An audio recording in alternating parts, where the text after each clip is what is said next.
of fire. How do you like the strips of fire? I mean, the strips of fire to me are it's really like a high point of my day. It's the time of day where I get a break and I can just get me some strips of fire. And that really, I need that plateau almost, a busy day. You know, I sit down, a couple packets of that spicy mustard, it just, perfect in my day.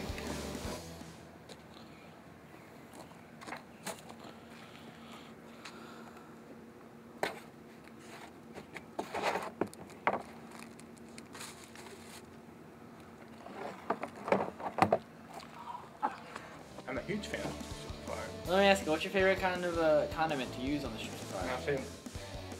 I know you and Ian both like the spicy mustard. It's all about the ketchup. All about the ketchup. The ketchup enhances the flavor of it. You gotta build the spice though. No, see? The strips of fire already have the perfect amount of spice. I mean, it's science what they do in there. They add like the cumin and they add like the chili powder. You don't have to add anything else. Just a tiny little dab of ketchup and you're perfect. So you work in the cafeteria, correct? Yeah, I've worked in the cafeteria about 5 years now. It's a great hobby of mine. I really enjoy it. It gets me out with the family and the communities of Bucks County Community College, you know, those families that come here, all over hardworking Americans. So when were they first invented? They were invented in the mid-60s in the summer of love back in San Francisco, where all the rainbow-colored Americans loved. And they were invented by John Schussler. He created them in the back barn in California. He was riding his motorcycle one day and thought of a nice way to pep up his chicken tenders and made strips of fire. And ever since then, people have been all over these chicken tenders / now called strips of fire because they have extra kick in them. So that's pretty much how they're made. They're pretty simple yet delicious. Now, if you came across the strips of fire in a supermarket, what would you do? Buy them? Buy them. Buy them? Buy them. I'd probably, no, honestly, I'd probably steal them. How many packs? How many sacks of strips of fire? How many do they have? I don't know. I assume they come in bundles of 100. I'd buy the bundle of 100 then. You would? Without question? Without question. Without prejudice? Is this even a question?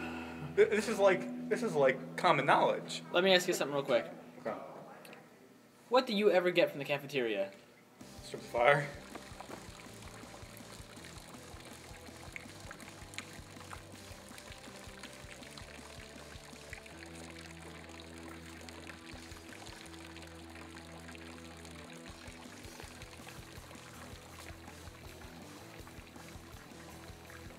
How many times a day do you get strips of fire?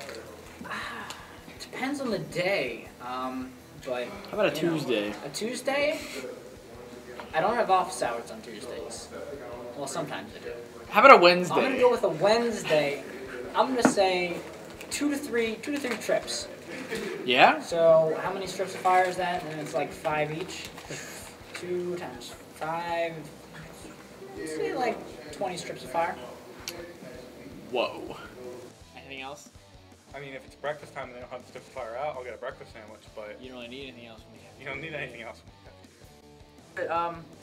What I thought we would touch on is the fact that since we buy them for class, we're always late to class, and your response to that. Yeah, well, you know, that's a problem. Everybody's late, but you know what? It's not my problem. So if you could do away with the strips of fire, I'd say get the strips of fire earlier. yeah, could do that. That's always an option, I suppose. Hey, I figure it this way. You know, the more time you guys put into working on projects, the more you get out of it. It's true. The more times you spend eating strips of fire, the more you get out of them. That's true. So.